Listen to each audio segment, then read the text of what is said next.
Mesdames, Messieurs, chers amis, bonjour. Heureux de vous retrouver et surtout de pouvoir démarrer ce 16e atelier républicain à l'heure et en très bonne compagnie avec nos intervenants que va vous présenter dans quelques instants notre maître de cérémonie, notre ami le professeur Gérard Rabinovitch. Très simplement, revenir sur ce qui nous a mobilisés. Nous sommes à 75 jours du premier tour de l'élection présidentielle et au hasard d'une discussion sur les réseaux sociaux, notamment sur Facebook, quelqu'un m'a posé cette question assez surprenante. Mais finalement, est-ce que tu peux me dire ce qu'est l'extrême droite? Nous sommes arrivés à un moment de l'histoire où on ne sait plus faire la différence entre le bien et le mal, entre ce qui est la droite et ce qui est l'extrême droite, dans un moment de grande confusion. Et il nous est apparu important de préciser les choses, d'apporter un peu de clarté dans un débat qui est au cœur finalement de la préoccupation politique du moment avant cette campagne présidentielle qui va évidemment avoir de très très grandes conséquences. Alors, il est souvent question, et vous en entendez parler, de l'union des droites. Mais l'union des droites, c'est simplement la réconciliation entre la droite républicaine et l'extrême droite. Mais cette réconciliation n'est possible qu'au prix finalement de la réhabilitation de cette extrême droite dont nous connaissons l'histoire, dont nous connaissons l'idéologie et que finalement certains ont fini par oublier et on essaie de nous faire croire que tout cela finalement c'est un petit peu la même chose. Cette réhabilitation ne peut se faire et nous le voyons et nous l'avons vu ces dernières semaines qu'au prix d'une falsification bien évidemment de l'histoire, probablement qu'il en sera question aujourd'hui. Ce à quoi nous sommes confrontés, c'est à une tentative de faire céder les digues qui finalement protègent la République, c'est remplacer l'autorité de la loi par la brutalité de mesures d'exception que certains rêvent de pouvoir prendre dans ce pays pour, prétendent-ils, lutter contre les défis, contre les fléaux qui menacent notre société. Malheureusement, nous voyons bien, tout cela pourrait nous conduire au chaos. C'est la raison pour laquelle nous sommes réunis aujourd'hui entre deux dates assez symboliques. La première, c'était le 20 janvier, où nous avons rappelé la conférence de Wannsee, 80e anniversaire de cette réunion qui s'est tenue dans les environs de Berlin, où a été formulée et mise en œuvre la solution finale du peuple juif, et puis la commémoration qui arrive dimanche prochain, avec, ou plus exactement demain, avec la journée mondiale de souvenir de la déportation et de l'extermination des Juifs, de la Shoah. Et donc, entre ces deux dates très fortes et très symboliques, il nous est apparu important de faire ce moment de réflexion avec nos amis. C'est avec beaucoup de plaisir que je passe la parole à notre ami Gérard Rabinovitch pour présenter les intervenants et le thème de notre réunion de ce matin à propos de l'extrême droite. Gérard, c'est à toi. Merci beaucoup, Arié. Bonjour à tous. Oui. Extrême droite, en quel sens la désignation est-elle encore pertinente? C'est notre interrogation de ce jour avec nos invités. D'un côté, elle ne se revendique plus chez ses meilleurs héritiers qui, tel le loup de la fable de La Fontaine, font patte blanche démocrate, mais sans manquer de multiplier dans leur rhétorique d'estrade les coups de dog whistles, les sifflets de chien, comme on désigne les allusions cryptées, les clins d'œil complices, les appels du pied, sous des apparences anodines, voire suaves, comme autant d'invites de ralliement, d'agrégation compacte et de mise en excitation extrémiste. Dans le genre sifflet de chien, nous sommes servis en ce moment. Vive la République, mais d'abord, vive la France, nous dit un prétendant qui est dans toutes les têtes. Avec ses doutes peu cartésiens sur l'innocence de Dreyfus, un autre sifflet de chien. Ses yeux de chimène pour Pétain et toute une grappe de légèreté et trivialité pas anodine du même ressort qui sapent avec leur clin d'œil sur la place publique des victoires honorablement mais chèrement gagnées de l'esprit français en culture politique.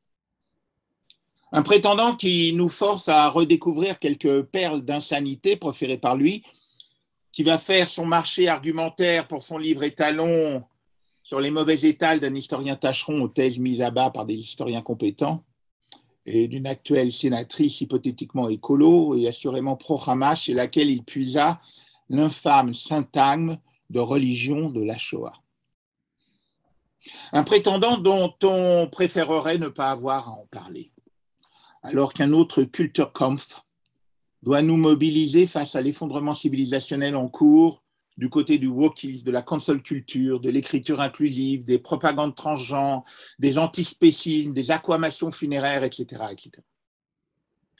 Un prétendant qui ne manque pas d'évoquer le personnage parodique de Raphaël Schlemilovitch dans La place de l'Étoile de Patrick Modiano, qui, juif, allait conseiller aux fascistes antisémites et collabos comment être plus performants dans leur argumentation.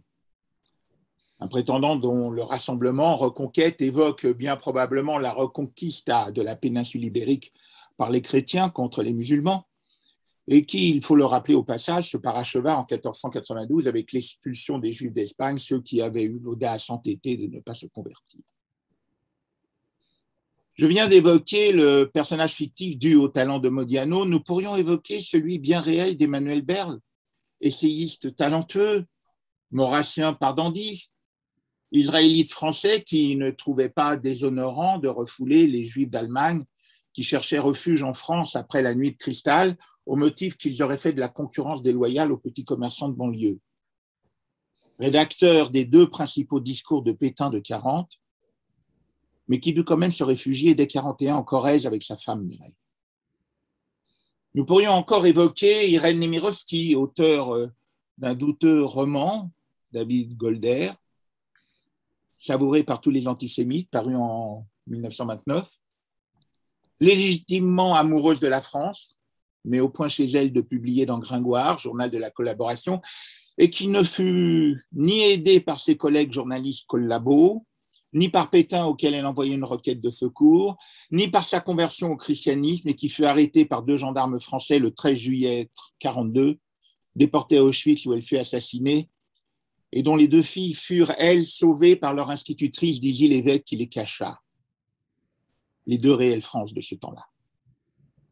Nous pourrions peut-être même évoquer Paul de Burgos, archevêque du roi de Castille dans l'Espagne en voie de reconquête, auteur principal des lois persécutives contre les Juifs, dites loi d'Eylon de 1412. Mais je ne vais pas m'appesantir. Je laisse à ceux de nos invités aujourd'hui qui en ont creusé les attendus de revenir sur ce qui se trame de ce côté-là dans l'actualité politique, mais nous donner les moyens de penser ce qui est en train de se constituer là. Je souhaitais juste illustrer quelques-uns de ces sifflets de chiens significatifs adressés à la nébuleuse de l'extrême droite, ce nuage sans contour défini, où se côtoient chrétiens intégristes que les évangiles ont dû bien peu traverser, nationalistes de toute configuration en quête d'identité fusionnelle rêvée et éveillée, païens ésotéristes fervents de pensées magiques et telluriques, athées, transhumanistes et biopolitistes et autres sous-variants. Ces dog whistles ne font pas un programme, mais déjà forgent une complicité délectable sous d'une connivence commune, du moins pour le moment. Nous savons bien que certains, au motif d'une urgence de lutte contre l'islamisme ou d'une revanche ressassée, préféreraient passer là-dessus. Ils ont tort. Question vérité historique, il n'en va pas comme pour Henri IV. Paris ne vaut pas une messe. Nous nous gardons d'accrocher à cette nébuleuse des désignés réactionnaires, nostalgiques d'époques perdues, idéalisées à tort ou à raison. Ni d'y rapporter des conservateurs, gardiens vigiles de valeurs éprouvées et sceptiques sur les séductions du nouveau d'un moment. Pas plus, nous n'y associons ceux que certains stigmatisent comme graines de populistes, sur l'abandon générique desquels le philosophe Christopher Lasch avait écrit de très percutantes pages dans La révolte des élites, par exemple. Tous ceux qui tentent de faire entendre leur désarroi sociétal et social dans un monde qui multiplie les précarités, qui réclament common decency, suivant l'expression d'Orwell, et qui sont livrés aux agendas pervers des profiteurs politiques de détresse. C'est ce que ne manque pas pourtant de faire de l'autre côté, à l'autre bout de la palette politique, en fer à cheval, l'extrême gauche. Usant de la désignation stigmatisante d'extrême droite en hyperbole, usant de bien d'autres procédés rhétoriques de délégitimation, de discrédit, d'intimidation et menaçant par virtuelle anticipation d'un goulag potentiel tous les nuancés de la pensée politique qui ne font pas corps soudé à ces paramétrages dogmatiques. L'extrême gauche, oui, dans toute sa galaxie, ancienne et actualisée, d'ensemble d'éléments bien distincts, staliniens, maoïstes, trotskistes, luxembourgistes, anarchistes, écologistes, néo-féministes, tiers-mondistes, BDSistes, wokistes, contemporains, etc. Mais aussi encore en continuum, toutes ces classes supérieures, libérales, libertaires, toisant les classes populaires et virevoltant dans une émancipation sans limite au nom d'un progressisme branché, transgresseur à flux tendu en mode AZERTY. Une confusion s'est donc depuis un moment installée. Se font passer en faunés pour gaullistes, des dépositaires de la pensée de ceux qui ont combattu De Gaulle et que De Gaulle a combattu, sont discrédités d'extrême droite d'authentiques démocrates, sont crédités de progressistes bien des aspirants totalitaires.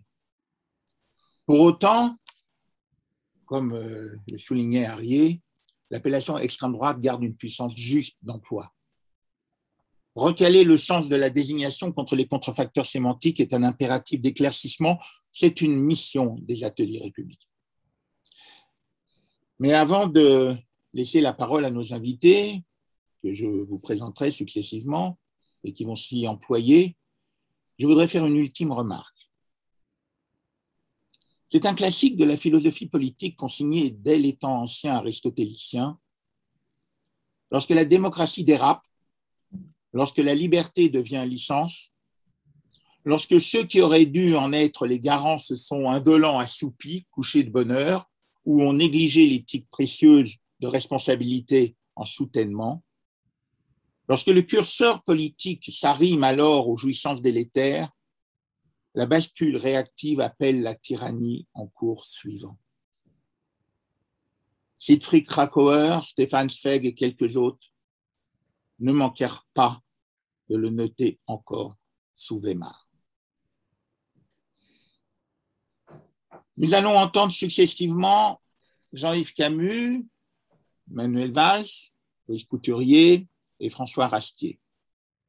Nous allons d'abord entendre donc Jean-Yves Camus, à qui je vais passer la parole. Il est politologue, co-directeur de l'Observatoire des radicalités politiques à la Fondation Jean Jaurès et senior fellow au Centre for Analysis of Radical Right à Londres. Il est l'auteur de très nombreux ouvrages sur les extrémismes en Europe et en France. Son dernier ouvrage paru avec Nicolas Lebourg, La extrema derecha in Europa, Nacionalismo et Xenofobia, Capital intellectuel, Buenos Aires, 2020. Jean-Yves, c'est à toi. Merci Gérard.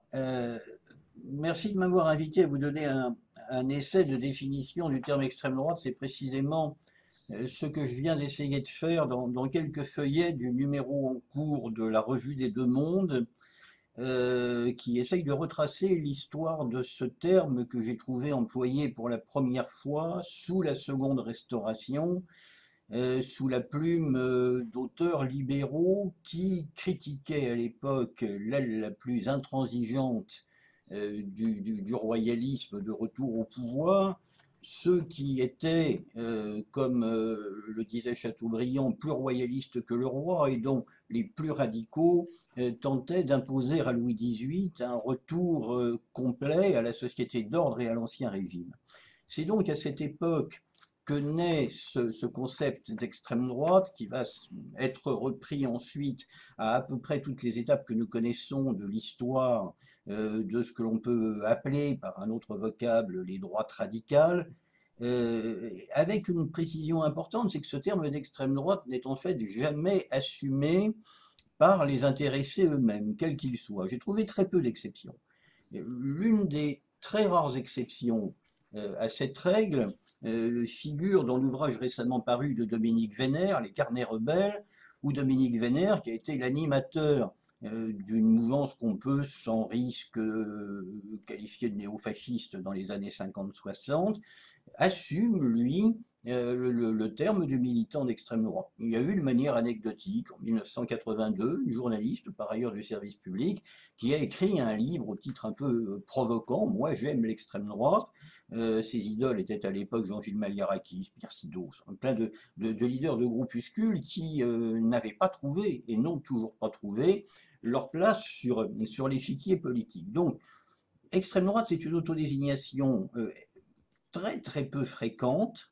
Le terme, par ailleurs, est utilisé par la science politique de manière extrêmement hétérogène. Mon collègue américain Casmud, lorsqu'il a publié sa thèse au début des années 2000, en recensait déjà 26 définitions académiques de ce qu'était l'extrême droite, reposant sur des batteries de critères qui, pour reprendre ces mots, ressemblent souvent à des listes de commissions, avec une batterie de critères qui peuvent aller jusqu'à 15, 20 critères cumulatifs pour être qualifiés d'extrême droite.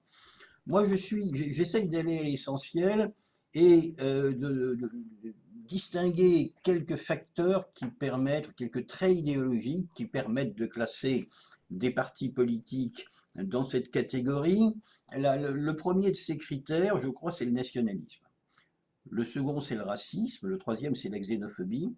Le quatrième, c'est l'opposition à la démocratie. Et le cinquième, c'est la valorisation d'un État fort, d'un État, on dirait aujourd'hui, débouchant sur cette démocratie libérale qu'on voit à l'œuvre à Varsovie ou à Budapest.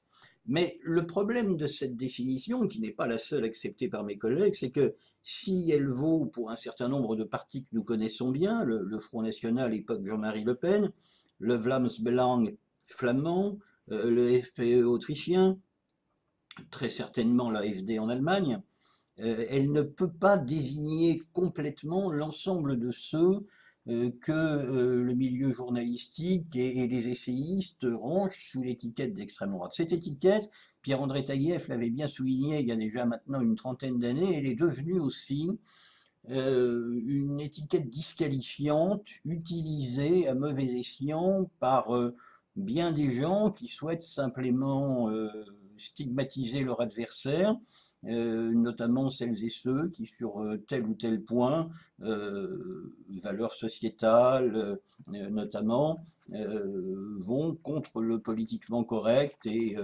passent, parce qu'ils sont peut-être un peu plus conservateurs que les autres, pour pouvoir être amalgamés à cette mouvance d'extrême droite.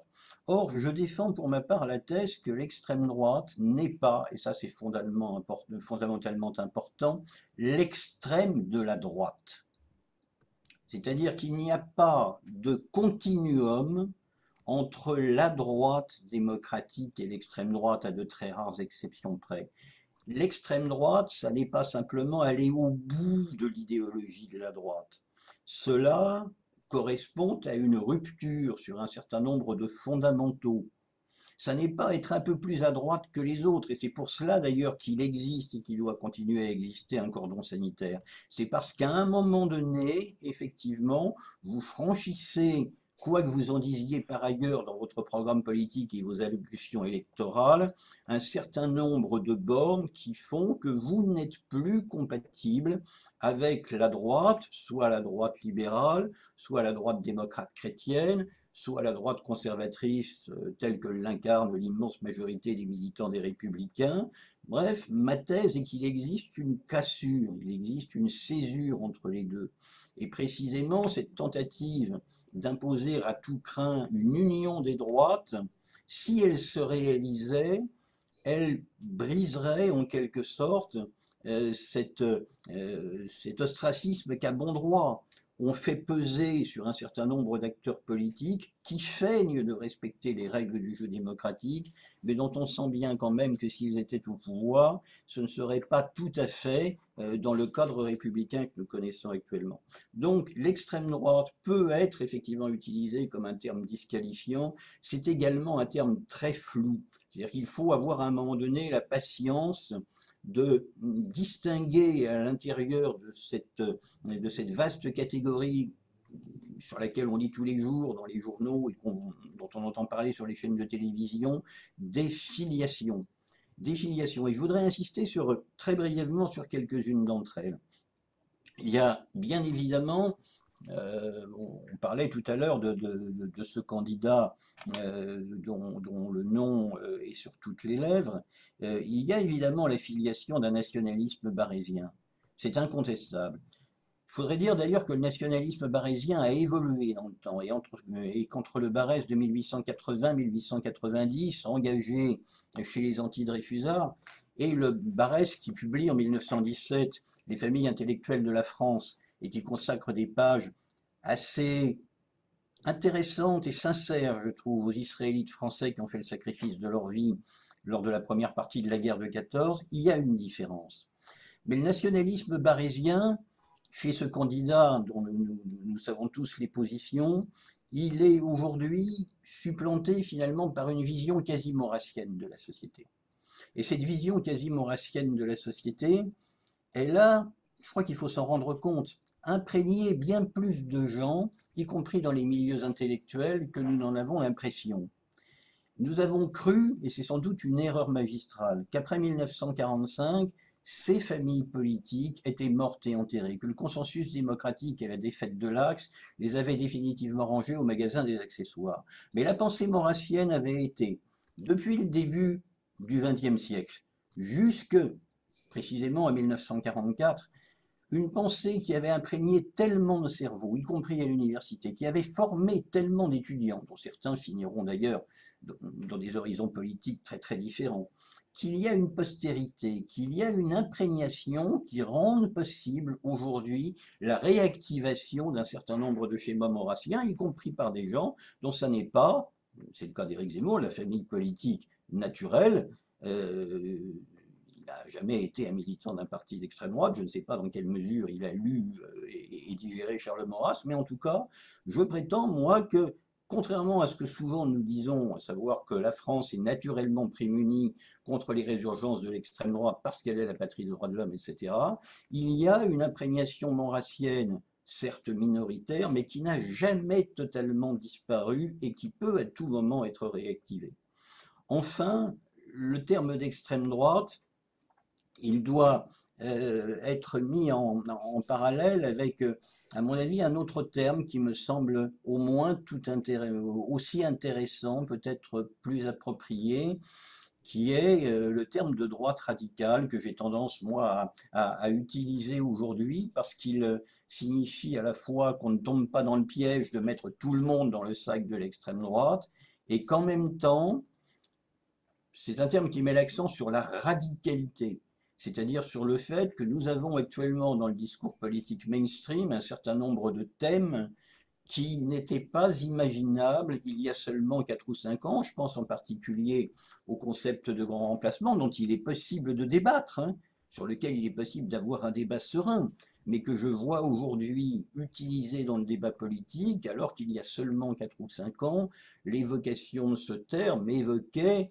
véritablement la frange, la marge du monde politique. Quand Renaud Camus sort son ouvrage éponyme en 2011, il n'est lu que par une toute petite minorité de gens. Il faut mesurer donc le chemin qui est parcouru depuis cette époque jusqu'à aujourd'hui, où, lorsque Jérôme Rivière rejoint la campagne d'Éric Zemmour, eh bien, il fait référence explicite à ce terme qui est éminemment problématique, parce qu'il renvoie, et je terminerai par là, à ce que pourrait être la politique suivie si jamais l'homme arrivait au pouvoir.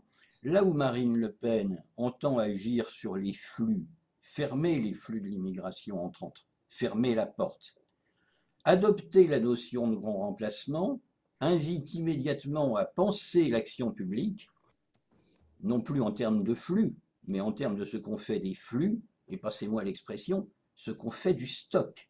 Car le grand remplacement signifie, dans l'esprit de ceux qui en acceptent la réalité, que le substrat ethnique de la population française a changé, que ce changement est déjà opéré et qu'il faut donc lutter contre, en revenant à la composition ethnique originelle de la population française. Je vous laisse évidemment imaginer les mesures qu'il faut prendre, qui sont, tu l'as dit tout à l'heure, des mesures d'exception, qui ne sont plus simplement l'arrêt de l'immigration, mais probablement alors la dénaturalisation, la remigration, le retour sur la place qu'ont acquise dans la communauté nationale un certain nombre de gens qui ne posent pas de problème d'ordre public, qui ne posent aucun problème à la laïcité. Donc on a clairement là un cordon idéologique qui se fissure et qu'il faut contribuer à remettre sur pied. Merci beaucoup Jean-Yves, merci. Les questions et les réponses, nous traiterons ça après toutes les interventions sous la férule de Sarah Pérez. Je vais passer tout de suite la parole à Manuel Valls. Faut-il le présenter? Ancien Premier ministre, auteur de nombreux ouvrages. En tout cas, c'est une heureuse opportunité de saluer en lui un leader politique qui a tenu bon, sans céder sur ce qu'on convient d'appeler un axe républicain, de lui dire notre sympathie et notre reconnaissance et combien peut-être il nous manque dans la sphère décisionnelle. Je donne la parole à Manuel Valls. La technique était défaillante et vous ne m'avez pas entendu, donc remercier Arié et Elnett pour ces ateliers républicains. Et je trouvais que vos deux interventions, cher Gérard et cher Jean-Yves, étaient déjà tout à fait passionnantes. Et au fond, moi j'interviens dans la sphère politique intellectuelle, je ne suis plus dans la décision, mais pour un responsable public, c'est tout à fait passionnant que de repartir du débat d'idées, du débat idéologique, dirions-nous, parce que c'est aujourd'hui essentiel. Beaucoup de choses ont déjà été dites. Au fond, vous avez tous les deux évoqué les courants intellectuels, déclinistes, barésiens, maurassiens, identitaires, qui ont irrigué le débat intellectuel, politique et médiatique depuis au moins 150 ans, avec toutes les nuances que les historiens et les intellectuels doivent apporter.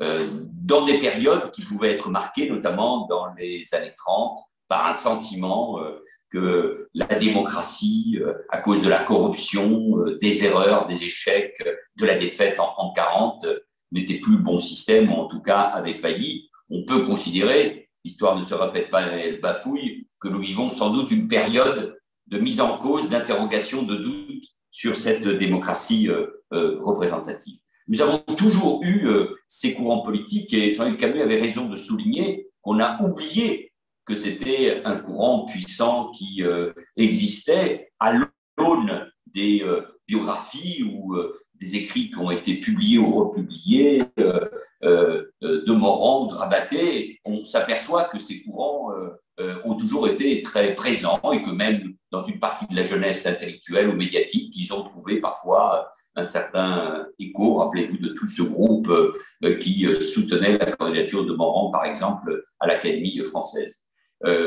J'écoutais l'autre jour une radioscopie de Jacques Chancel avec Rabaté, à l'occasion de la sortie au début des années 70 de son dictionnaire sur la musique, où ce dernier affirmait, je ne sais pas si aujourd'hui ça serait entendable, son admiration pour le fascisme, pour la Waffen-SS, et ne reconnaissait aucune des erreurs, et encore moins ne regrettait d'avoir publié Décombres en 1942, véritable best-seller anti-sémite, et il soulignait uniquement qu'il avait eu la chance d'avoir été emprisonné uniquement un an après un certain nombre de personnes qui avaient été fusillées comme Brasillac, donc avec ni regret ni cynisme. Je dis ça parce qu'il y a toujours eu ce courant. Mais il me semble que nous vivons une différence par rapport à d'autres moments, en tout cas déjà depuis un certain nombre d'années, et encore davantage en ce début d'année 2022, c'est que jamais ces courants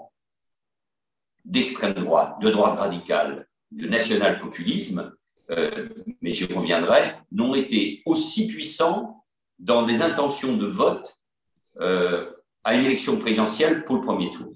Jamais. Et d'ailleurs, si on se projette avec toute la prudence nécessaire sur des sondages qui ont tendance à se tromper, jamais nous n'avons eu, depuis déjà plusieurs mois bien évidemment, des intentions de vote aussi élevées pour l'extrême droite, et notamment par Marine Le Pen, au second tour. Évidemment, les élections régionales ont montré que les sondages pouvaient se tromper, qu'il n'y avait pas de victoire du Front national ou du Rassemblement national. Mais ce que je veux souligner, c'est qu'il y a à la fois un courant puissant d'idées, qu'on retrouve d'ailleurs relayées plus seulement sur les réseaux sociaux, sur la fachosphère ou la droite hors les murs, un journal comme Valeurs Actuelles, les débats présents, et j'englobe pas tout, hein, mais sur CNews, la diffusion des idées, la popularisation des idées exprimées par hier Jean-Marie Le Pen, Marine Le Pen et aujourd'hui Éric Zemmour, trouve un écho, selon toutes les enquêtes d'opinion, au-delà même d'ailleurs des intentions de vote à l'élection présidentielle. On trouve là sur le grand placement, sur la notion de race blanche, sur la confusion entre islam et islamisme, etc. etc. On trouve là quelque chose qui est extrêmement puissant, et avec d'ailleurs l'idée qui est celle depuis longtemps d'Éric Zemmour, avant même de réunir les droites, entre guillemets, c'est de gagner, faisant référence là, il le fait implicitement à Gramsci, c'est de gagner la bataille culturelle. Donc, c'est ce contexte-là que nous connaissons, avec non seulement une volonté de gagner la bataille culturelle, d'imposer des idées et une idéologie, mais c'est évidemment derrière un projet politique. Je pense que nous avons une tâche qui est celle des mots, celle de bien définir. J'étais évidemment très intéressé par ce que disait Jean-Yves Camus, qui fait autorité sur ces sujets-là. J'ai mieux compris ce qu'il voulait dire par rapport à l'extrême droite, qui évidemment évoque plutôt une marginalité. Je ne parle pas de la communication politique, des mots que nous utilisons pour combattre ces adversaires politiques, mais je pense qu'en effet, il faut réfléchir aux mots que nous utilisons, à la manière dont nous le qualifions. Il évoquait la définition de ces phénomènes. Il évoquait le nationalisme, c'est incontestablement le cas. Le racisme et la xénophobie, c'est l'étendard. L'État fort ou l'homme providentiel, c'est une réalité menant à des mesures d'exception. Contre la démocratie. Alors là, évidemment, par une pirouette, il dit que lui ne veut pas remettre en cause ni la République, ni l'État démocratique. Donc, ce débat sur les mots, il me paraît tout à fait essentiel. Deuxièmement, la filiation historique.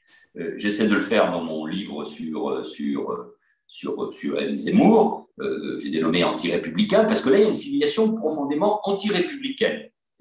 Ce n'est pas par hasard qu'il a évoqué la non-innocence, permettez-moi cette expression, du capitaine Dreyfus, et évidemment en le reliant à une réhabilitation du maréchal Pétain et de Vichy, reprenant d'ailleurs des thèses des avocats du maréchal Pétain ou du chef de l'État français ou de Varon, l'historien, vieille thèse sur le bouclier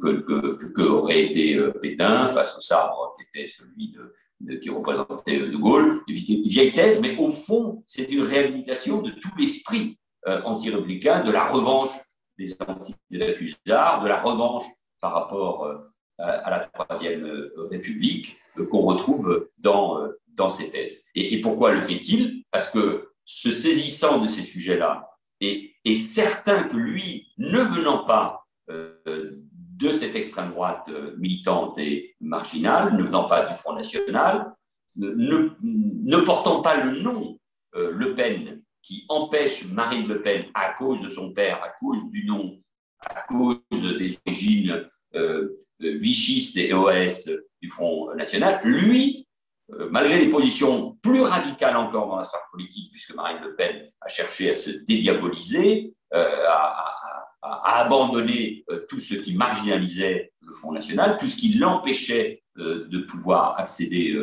au pouvoir, lui, et qui du coup, d'une certaine manière, devient comme plus raisonnable, plus modéré. Une enquête d'opinion récente semble le montrer sur ses traits d'image ou sur la manière dont les Français la perçoivent. C'est peut-être pour cela qu'elle a davantage résisté à l'assaut de son camp par Éric Zemmour ces derniers mois, mais Éric Zemmour, malgré des thèses sans doute beaucoup plus violentes dans la sphère publique, veut et tente de réussir ce que d'autres n'ont pas pu faire, puisque c'était ce cordon sanitaire, ce barrage qui existait depuis la libération, tente de rassembler ces droites. Et il le fait au nom de l'histoire et en utilisant deux sujets majeurs de préoccupation des Français, l'immigration et l'islam dans le pays, les regroupant bien évidemment dans la plupart de ces expressions. Et puis bien sûr,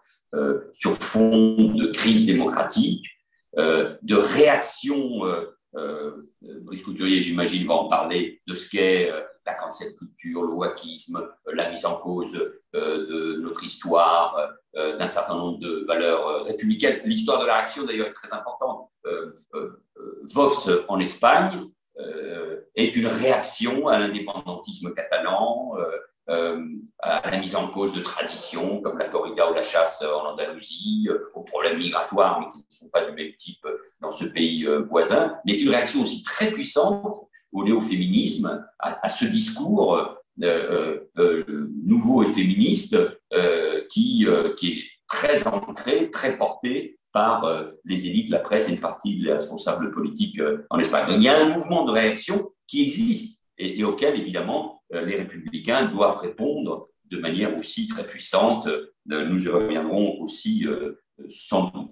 Mais c'est autour, évidemment, de l'immigration et de l'islam qu'ils tentent de faire cette synthèse. Et donc, il faut là aussi des réponses des républicains, des gouvernements démocratiques sur des sujets qui sont des sujets de préoccupation des Français. Et puis, troisième remarque, pour terminer, c'est sur le cordon sanitaire, sur ce qu'on appelle le front républicain. Là, on est sur quelque chose de tout à fait fondamental. Et j'avoue que j'ai été convaincu par ce que nous disait Jean-Yves Camus sur le fait, et donc là aussi le langage est important, que l'extrême droite n'est pas le continuum de la droite. Et dans les débats, dans les arguments, dans ce que nous publions ou dans ce que nous disons, nous devons argumenter et au fond exercer une pression permanente, argumenter sur le fond, sur les idées, sur les propositions, sur la droite républicaine, à tous les niveaux.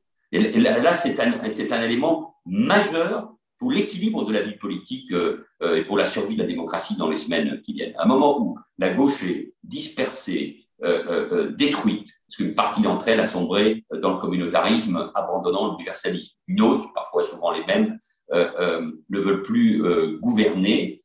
Dans ce moment-là, le fait que la droite dite républicaine tient bon sur le cordon sanitaire, sur l'absence d'alliance avec l'extrême droite, c'est un élément tout à fait fondamental. Et il faut empêcher ce lien, cette liaison, ce pont qui essaie d'être tendu par Éric Zemmour, puisqu'il vise à la fois à dépasser, il n'a pas réussi aujourd'hui, le Front National, le Rassemblement National, mais évidemment à porter les stockades, à diviser, à briser la droite républicaine. Et là, c'est un élément tout à fait fondamental. Et quand, dans mon livre sur Zemmour, je prends référence des études et des écrits de Jean-Yves Camus, puisque autour de Zemmour, on retrouve de plus en plus toute cette droite, toute cette extrême droite identitaire.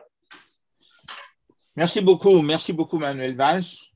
Je vais tout de suite passer la parole. Alors, je vous redis, comme vous l'a indiqué Sarah, les questions, vous les transmettez par écrit et nous aborderons ces questions après les 4 interventions.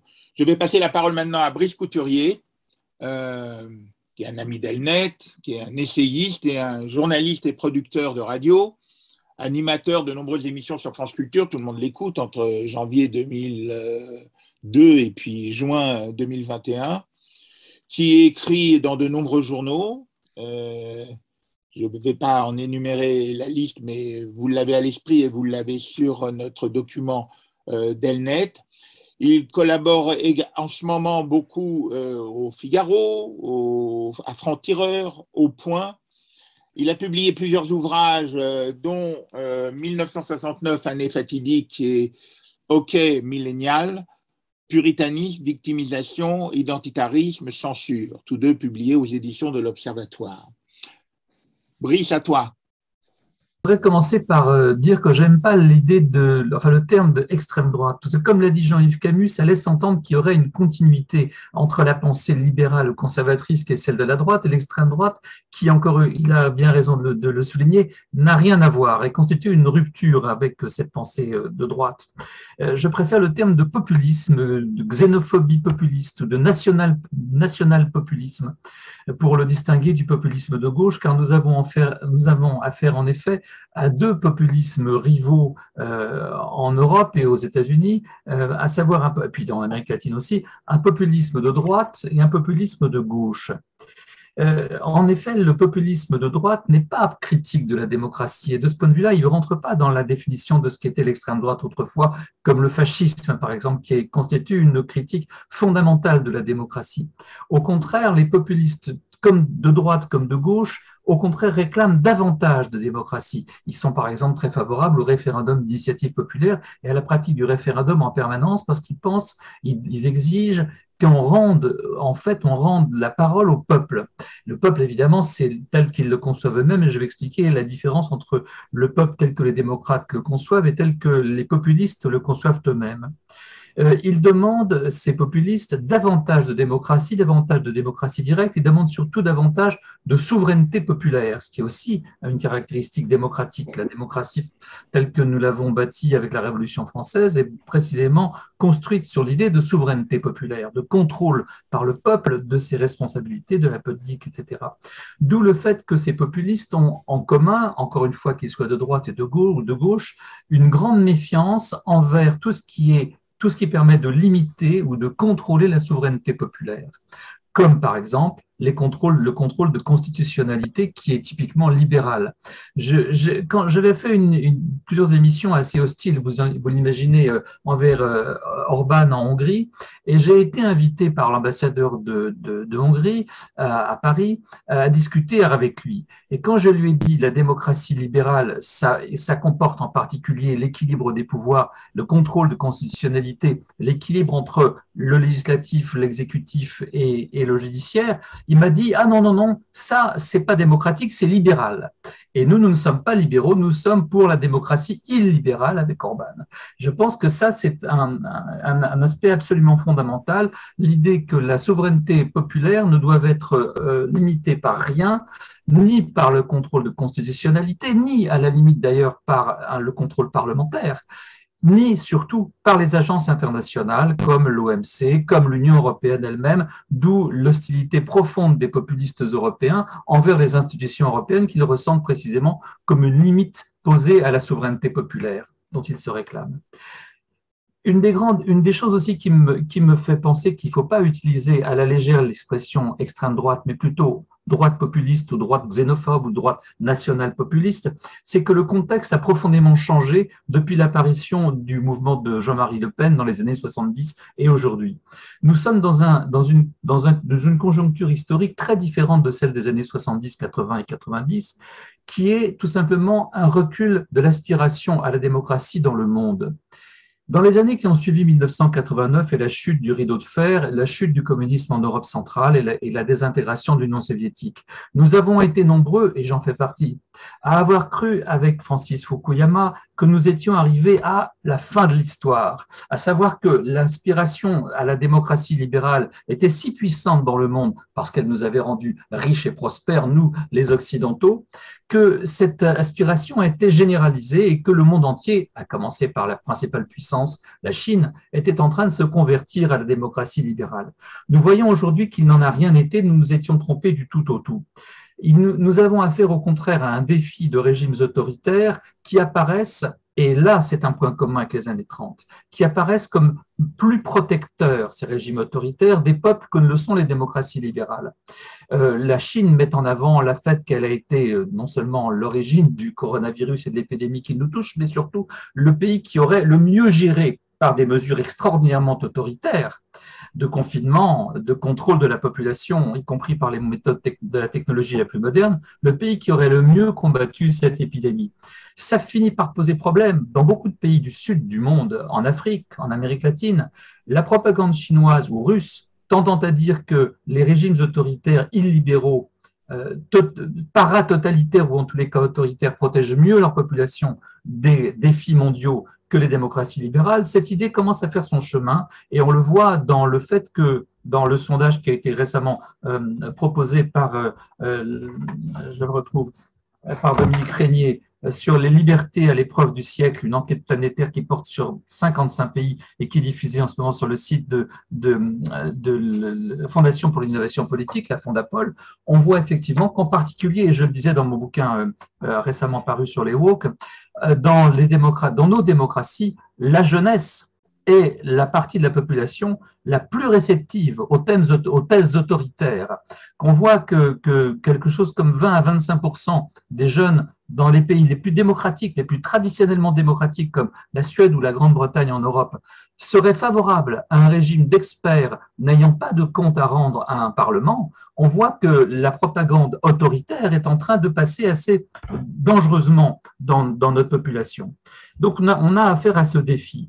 On a aussi affaire à un autre défi qui est que la mondialisation a bénéficié à beaucoup de catégories, en gros les catégories à l'aise avec les flux d'informations, avec l'anglais, qui ont simplement équipé en matière de diplôme pour bénéficier des opportunités nouvelles offertes par cette mondialisation, et puis surtout des prix bas, les ordinateurs, des vêtements, des voitures, etc., parce que la concurrence a joué et que la délocalisation a permis de faire baisser les prix. Donc nous, en gros, les privilégiés de la compétence et du savoir, nous avons beaucoup bénéficié de la mondialisation, nous nous sommes enrichis. Mais il faut voir que toute une partie de la population a ressenti un sentiment d'abandon, que une bonne partie de la classe ouvrière traditionnelle qui avait l'habitude, aux États-Unis comme en Europe occidentale, de bénéficier de salaires relativement confortables, de progression de carrière, surtout d'une sécurité de l'emploi formidable grâce à une forte tradition syndicale, cette classe ouvrière est tombée en grande partie en déshérence,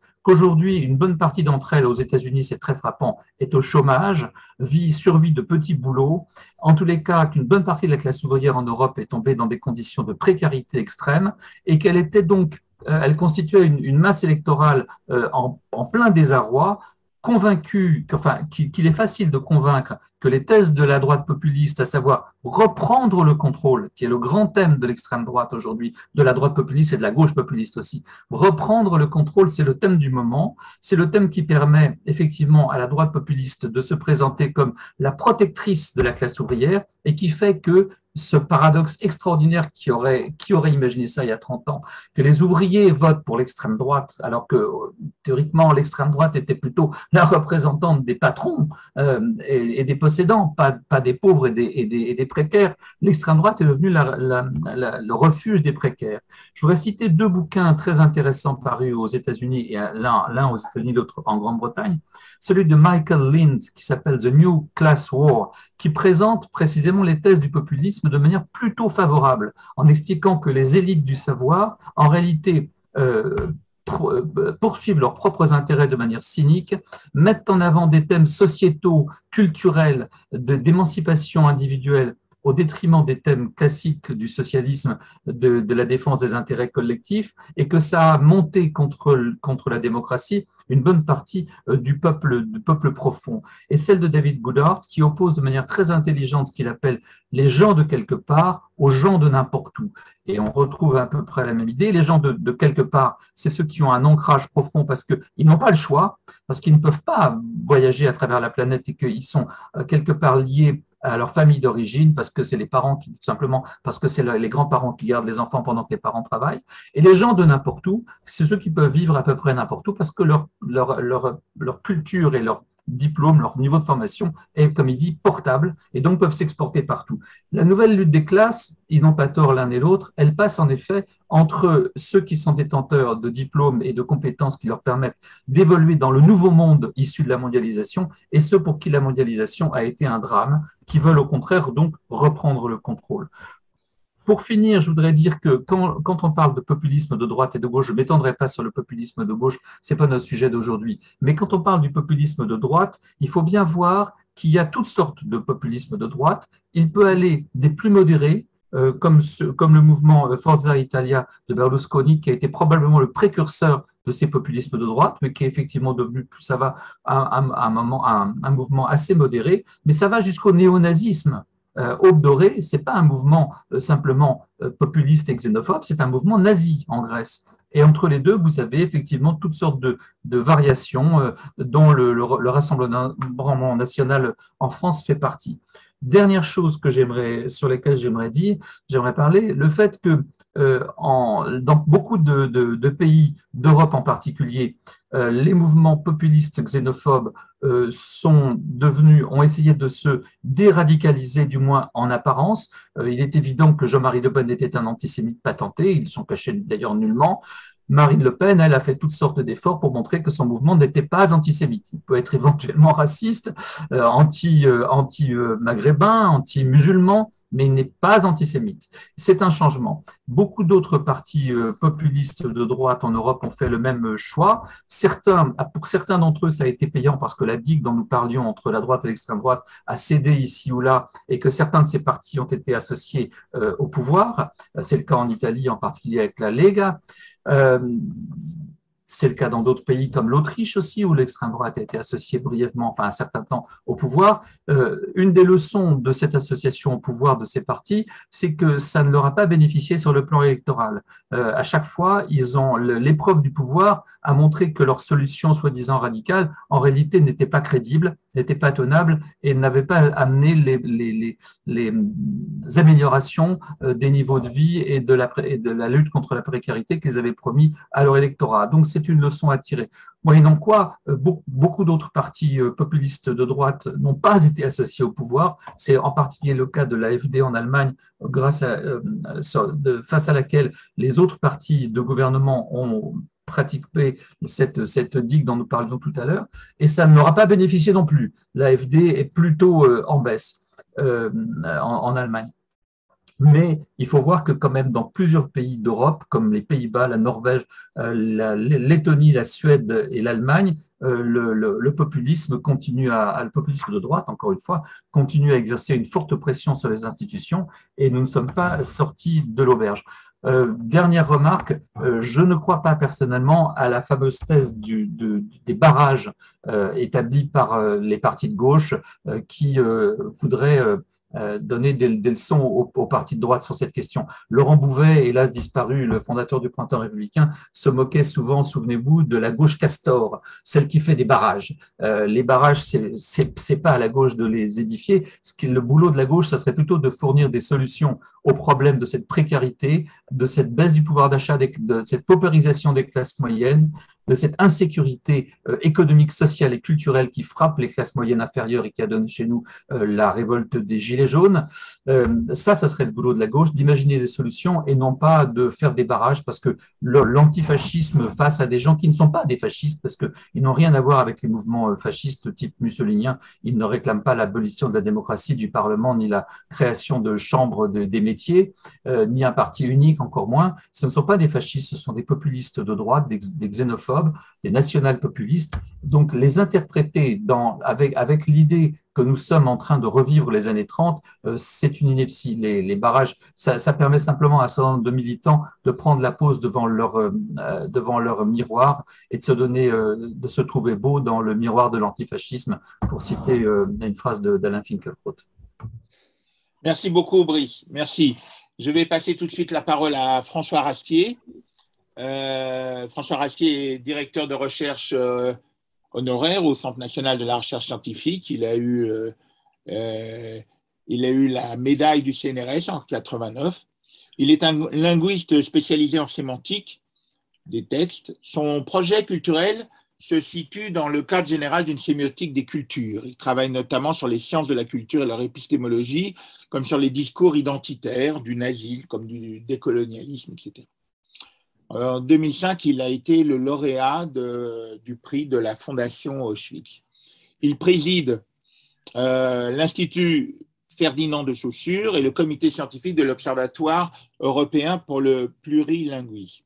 Parmi ses nombreux ouvrages, Faire sens de la cognition à la culture et puis Monde à l'envers, de Chamfort à Samuel Beckett, les deux parus au classique Garnier, et puis il a mené une œuvre combattante, importante et très éclairante et de référence dans la lutte contre l'influence de Heidegger, avec Naufrage d'un prophète, Heidegger aujourd'hui, au PUF en 2015, Heidegger, Messie antisémite, ce que révèlent les cahiers noirs en 2018. En 2019, il a fait paraître Extermination et littérature, les témoignages inconcevables, également aux presses universitaires de France. François Rasquier, je te cède la parole. Oui, alors merci. J'ai été d'autant plus intéressé par les communications précédentes que je ne suis pas politologue ni homme politique, mais simplement en tant que linguiste, j'ai été amené à co-diriger un projet européen sur le racisme en ligne pour détecter les sites racistes automatiquement en plusieurs lignes, en plusieurs langues. En fait, mon propos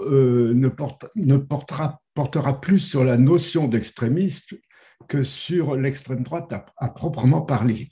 Je me demande si la droite et la gauche ne sont des notions qui sont vraiment d'un grand secours dans la mesure où ce sont des catégories parlementaires dont ne se soucient aucunement les ennemis du parlementarisme et plus généralement de la République, que sont l'extrême droite et l'extrême gauche. Et il est préoccupant de voir comment un dispositif se met en place pour faire communiquer extrême droite et extrême gauche dans une sorte de complotisme généralisé. On a vu ça plusieurs fois. Il vient de paraître d'ailleurs un manifeste conspirationniste aux éditions du Seuil qui émane d'un groupe d'ultra-gauche et qui reprend toutes les thèses les plus classiques du mouvement QAnon, etc. Alors, cette question n'est pas récente. Hein. Souvenons-nous de la déclaration de Jean-Marie Le Pen au soir du premier tour en 2002. Je suis socialement à gauche, économiquement à droite et plus que jamais nationalement de France. C'est-à-dire que l'opposition droite-gauche n'a plus cours dans mon esprit. Et donc, je suis en avant, je réunis toutes les tendances nationales. Alors, de mauvais esprits ont fait remarquer que cette formule ressemblait beaucoup à une formule attribuée à Hitler. Notre nationalisme est le futur de l'Allemagne. Bien que ce futur soit économiquement résolument à droite, nos cœurs resteront à gauche. Et par-dessus tout, jamais nous n'oublierons que nous sommes Allemands. Alors, je passe sur les discussions qui ont eu lieu à ce propos. D'abord, est-ce qu'on parle de la politique dans ces milieux ou bien de la métapolitique, quelque chose d'autre que la politique? Alors, une première remarque, c'est que pour l'ultra-droite comme pour l'ultra-gauche, la politique est partout. Vous avez par exemple une militante décoloniale qui dit « mes cheveux sont politiques ». Vous voyez, donc le corps est politique, tous les attributs.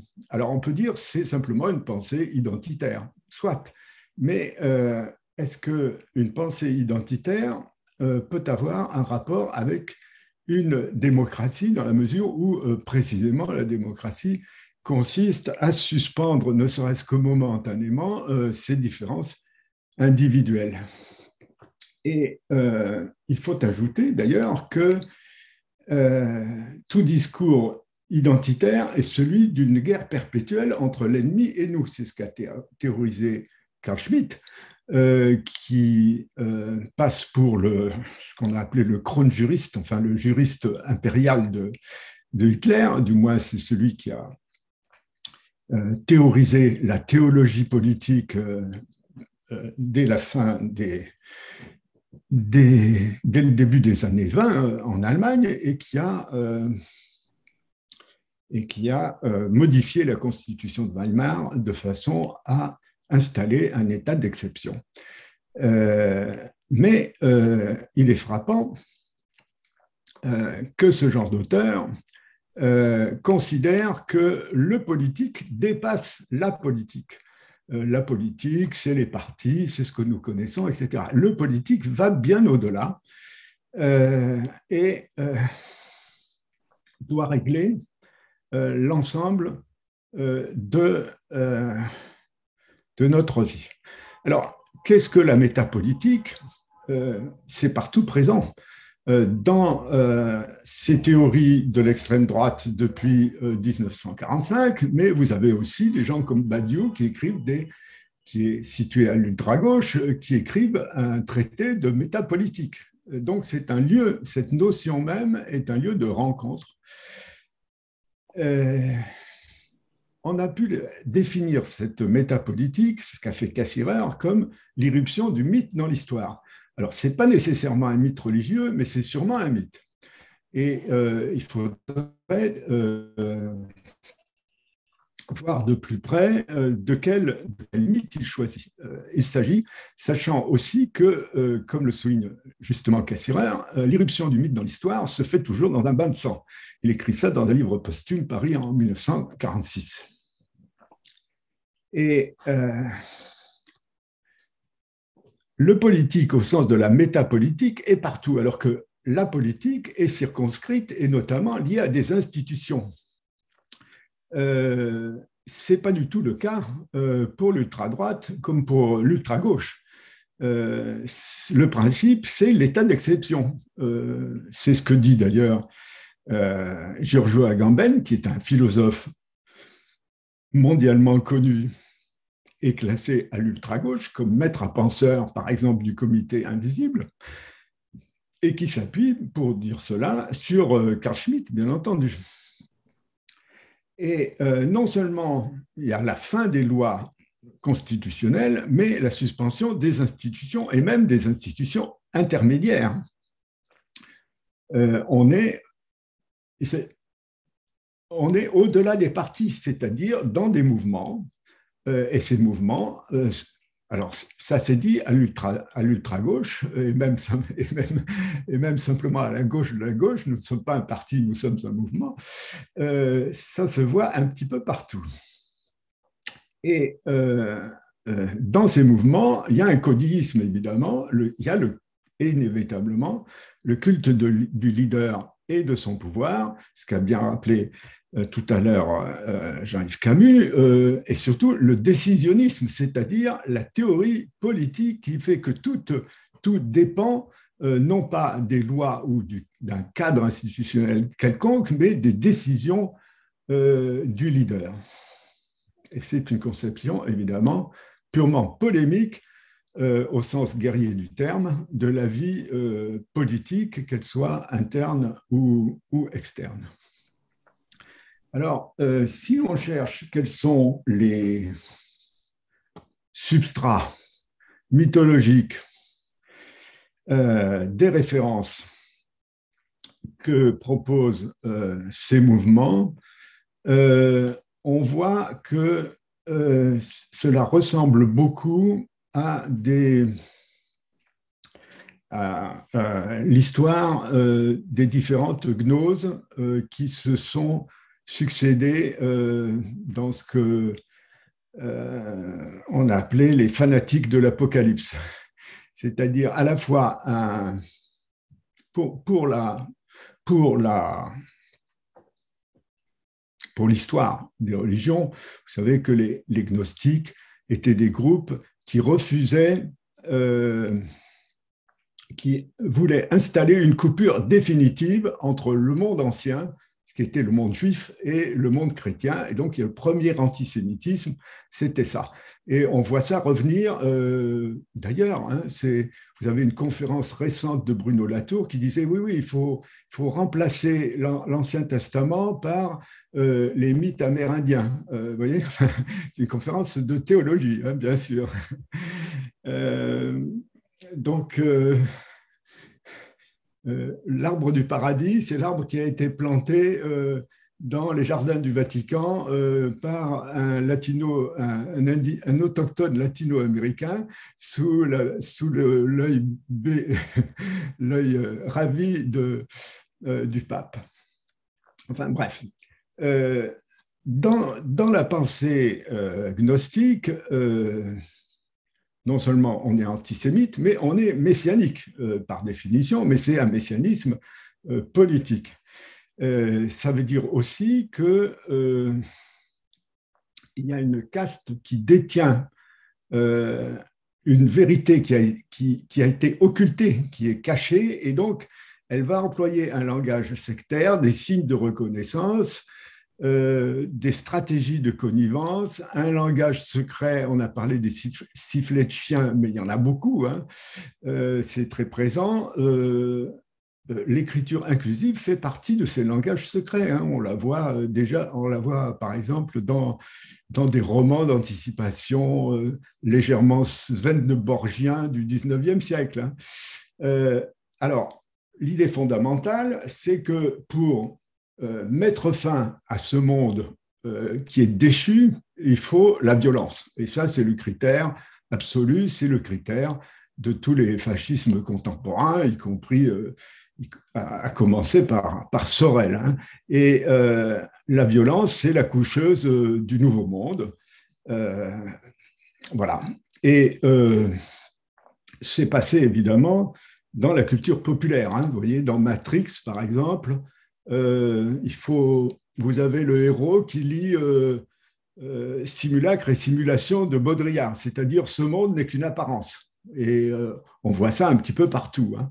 C'est-à-dire il y a un faux monde, c'est celui que vous voyez, tout le reste, et nous, on va vous apporter la vérité, ce qui vous a été caché.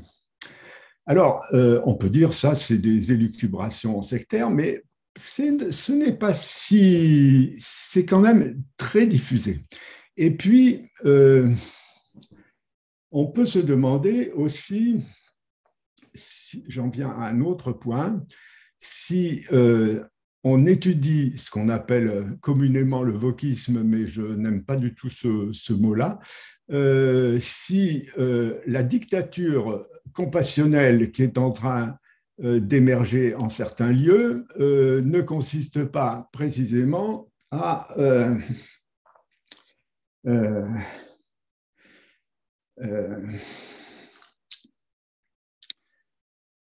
imaginer avec la notion de care, c'est-à-dire une conception de l'État qui fait que l'ordre social est déterminé par des mesures de protection, c'est évidemment une passion attendrissante, mais n'oublions pas que la haine et l'attendrissement vont de pair dans le nazisme, hein. Il y a tout le côté fleur bleue, hein, de ces régimes totalitaires, pas seulement le nazisme.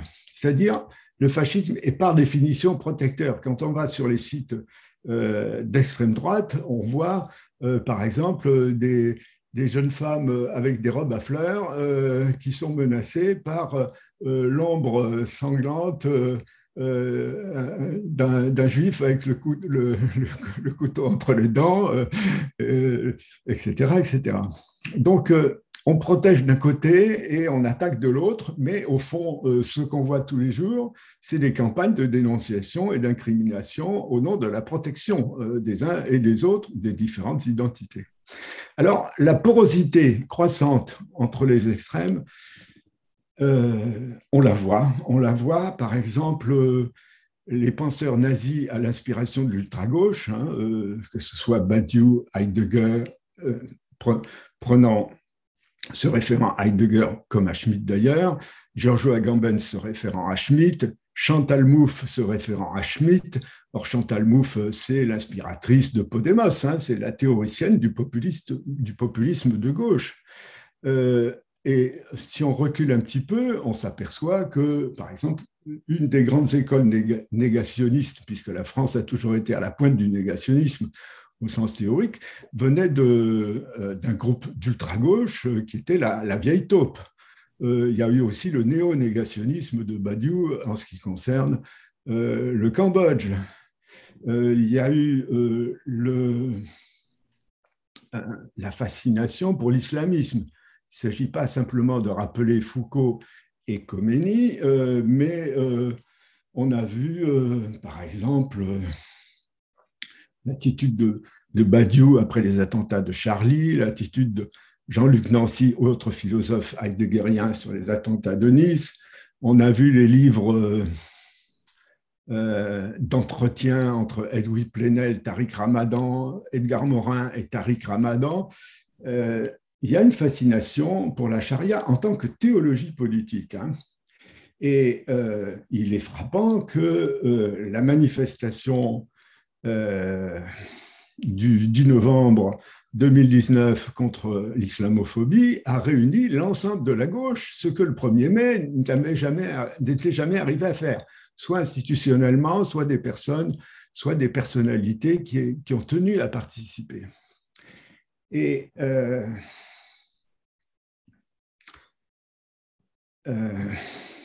la question est encore tout à fait présente. Hein. Il est paru ce matin un rapport de la Fondapol où on montre que plus on va à l'université et plus on devient antisémite quand on est musulman. Mais les musulmans qui ne sont pas allés à l'université sont 15 points de moins antisémites que les autres. Bon. Alors, il faut voir aussi que c'est répandu sous le nom d'antisionisme, un néo-antisémitisme, si l'on peut dire. On a rappelé, hein, en 2012, Tariq Ramadan rencontrant Soral et Dieudonné venus présenter leur parti antisioniste au Bourget. Mais si on regarde maintenant par exemple Al Jazeera, on voit que des penseurs heideggeriens se présentant comme d'ultra-gauche, comme Gianni Battimo, ont leur blog à Al Jazeera, pour dire le plus grand mal, évidemment, de la démocratie occidentale. On voit que le site jeunesse d'Al Jazeera laisse une large place aux déconstructeurs, utilise l'écriture inclusive. Enfin, il y a tout l'ensemble du wokisme est là. Rappelons aussi le dernier clip de Tariq Ramadan, qui est un clip décolonial. Hein. Il y a eu une fusion entre les frères et le mouvement décolonial. Alors, Monsieur Rastier, je vais devoir oui. vous demander de point, conclure rapidement. Ma péroraison est toute prête. Le problème, c'est que les extrémistes, qu'ils soient de droite ou de gauche, ont trouvé un terrain d'alliance dans des mouvements sociaux supposés non partisans ou apolitiques. Rappelons l'attaque de l'Arc de Triomphe à l'occasion d'une manifestation des Gilets jaunes. Il y avait l'extrême droite d'un côté de la place de l'Étoile et l'extrême gauche de l'autre. Ils ont convergé pour détruire la statue de la République. Et ça, c'est quelque chose de notable. Évidemment, chacun n'avait pas ses drapeaux. C'est simplement des black blocs apparemment indifférenciés. Mais aujourd'hui, les manifestations anti-vax, vous avez, aussi bien en Allemagne et partout en Europe, l'ultra-gauche et l'ultra-droite qui sont là au nom de la défense des libertés pour attaquer la démocratie, bien entendu. La démocratie étant évidemment la dictature. Et le couronnement philosophique de tout ça, c'est... il y a d'abord à chaque fois des Alors on dit c'est des bavures antisémites, mais elles sont là. Hein, elles sont là elles ont été dans le mouvement des Gilets jaunes. Elles sont très clairement dans le mouvement anti-vax avec des pancartes comme qui, etc. Il y aurait un aboutissement du complot vaccinateur. La pandémie est devenue une pandémie d'origine Big Pharma, c'est-à-dire derrière Soros, etc., etc. Et le couronnement philosophique de tout ça, c'est la théorie du complot objectif, c'est-à-dire la réalité elle-même est un complot qui a été présenté dans Le Monde d'ailleurs par Giorgio Agamben et reprise dans le manifeste conspirationniste par le Comité Invisible et qui vient de paraître aux éditions du Seuil. Ça, alors, il se peut que l'ultra-gauche soit l'idiot utile de l'ultra-droite qui sera en fait bien plus puissante, mais cette convergence, dans la mesure où il ne s'agit pas de penseurs isolés, mais de véritables mouvements de jeunesse, c'est quelque chose de particulièrement préoccupant et qui défie les catégories de la politologie. Merci, monsieur Rastier. Que je les connais. Voilà, merci. Je suis navrée, j'ai le vilain rôle. Merci François, merci beaucoup. Je te passe la main, Sarah, pour les questions. Oui, pour le temps qui nous est imparti, on va tâcher de vous poser les questions qui étaient dans la chat box. Tout d'abord, on va commencer. Vous avez 3 minutes chacun et je vous demanderai également un petit mot de conclusion voilà, pour qu'on respecte le temps qui nous est imparti. Je vais commencer avec Jean-Yves Camus.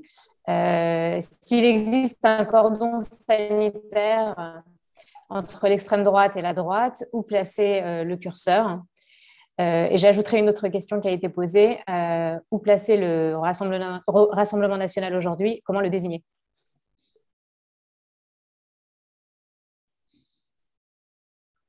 Nous avions l'habitude, pour la majorité d'entre nous, politistes, de classer le Front National et le Rassemblement National jusqu'à, on va dire, 2017-2018, parmi les partis nationaux populistes de la troisième vague, c'est-à-dire celle qui commence dans les années 80, pour être très précis.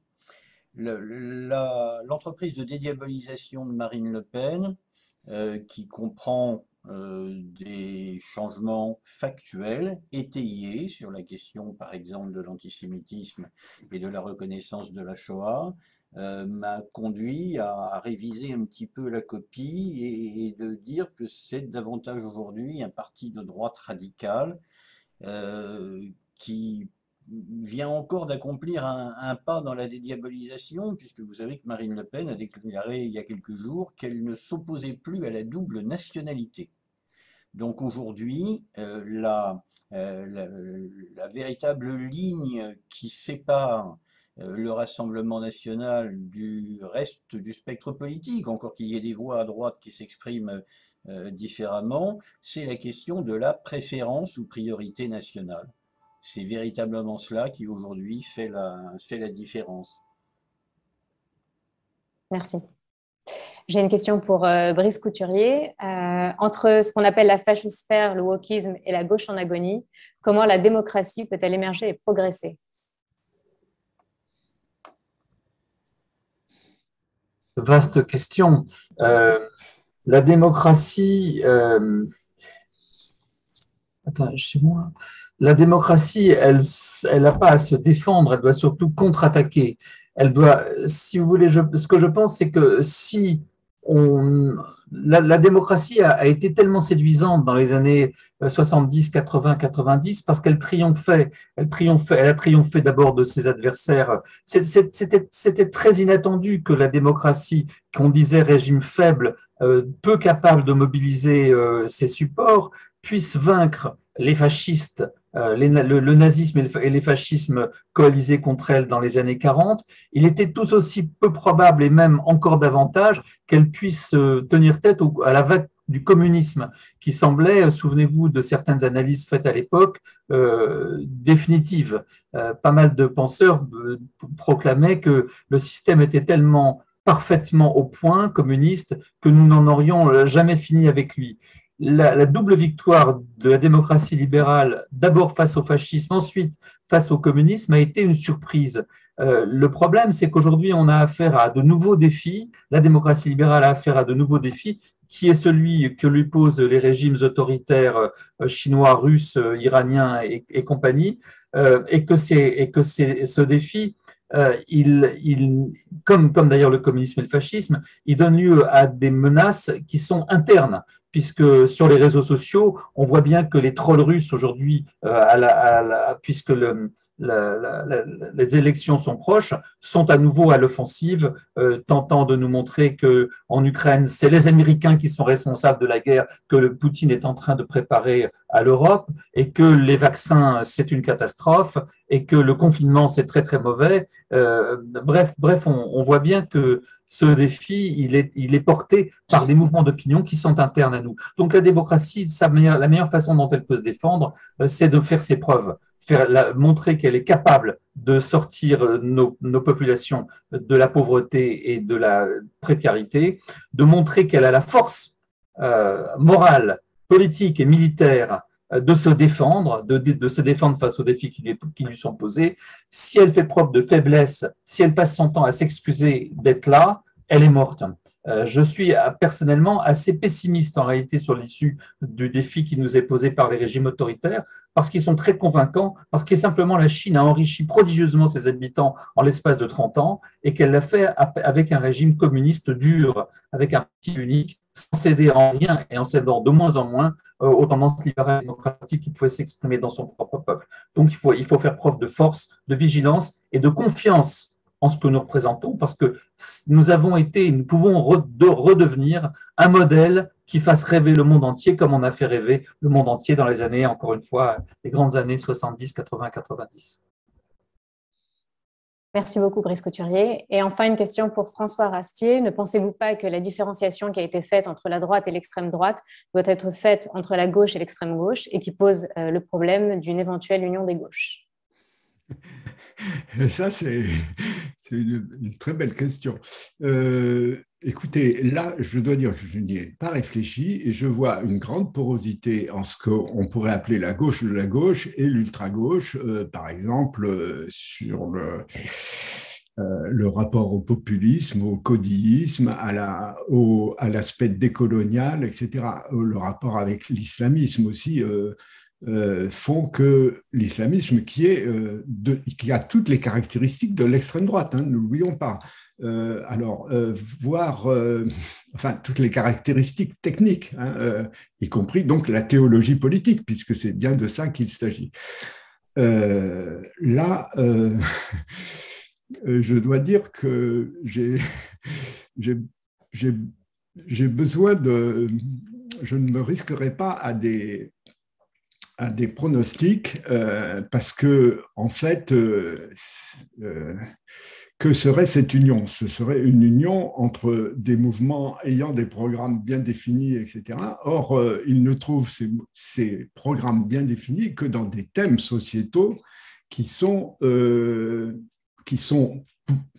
les mêmes à l'ultra-gauche qu'à gauche.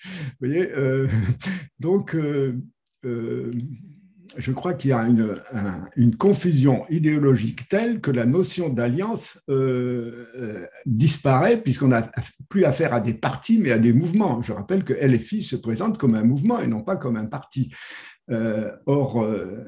Vous voyez, et si on regarde leur fonctionnement, il est, si l'on peut dire, à tout le moins contradictoire, sinon anarchique lui-même. Les idées anarchiques, d'ailleurs, reviennent en